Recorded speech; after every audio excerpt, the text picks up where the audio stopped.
Welcome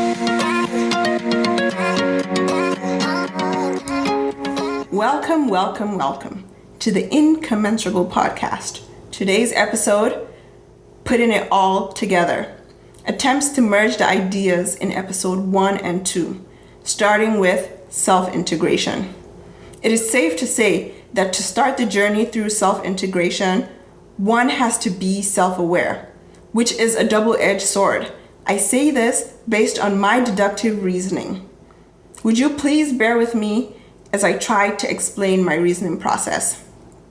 So, if you agree that to be self-aware means that you know what causes you harm and what brings you joy, and because we as human beings are more similar than we are different, then you will agree that you are in a unique position if you are self-aware, because by knowing thyself, you know others. For example, if you can protect yourself from manipulation, you must have had an encounter with the behavior or know what the behavior is. And by your knowledge of it, you too can become a manipulator. That's what I mean by a double-edged sword. The saying, hurt people, was derived from that idea. Dr. Perry and Oprah Winfrey attempted to discuss this in their book, What Happened to You, which, by the way, is similar to the saying, hurt people. That's what I think. Internalize the idea for yourself. I always encourage people to internalize concepts they find interesting. Don't just take people's words, because how do you know that people want the best for you? How? I won't go into details about this. I know that you must come to conclusions about concepts that appear in your radar for yourself. So, to achieve self-integration, one's actions and drive have to come from a balance of positive and negative emotional states, regardless of the situation you find yourself.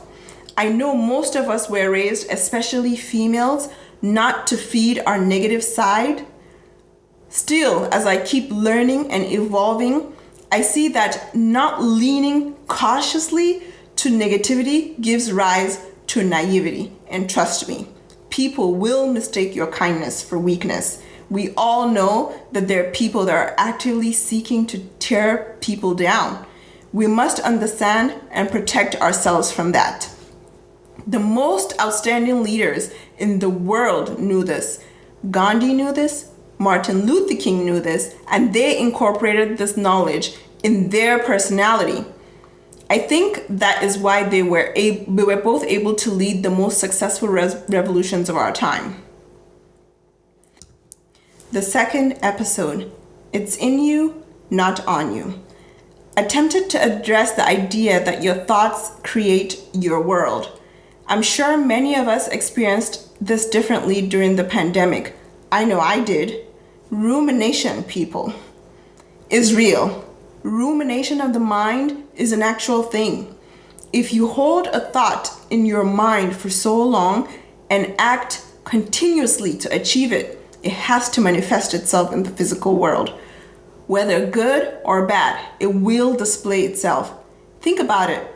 Edison held on to the idea of the incandescent light for so long. He tried and failed so many times. I think he tried and failed 1,000 times, and the idea manifested itself on the 1,001 time. Today, we enjoy the benefits of electricity. Can you believe it?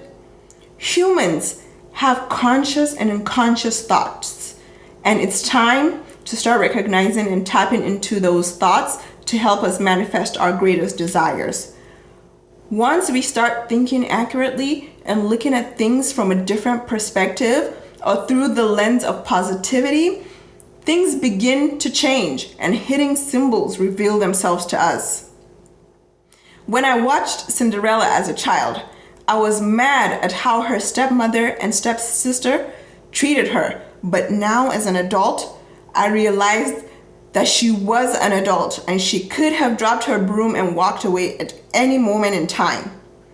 I also realized that her stepmother and her stepsister represented her unconscious thoughts, and she could have changed her thinking.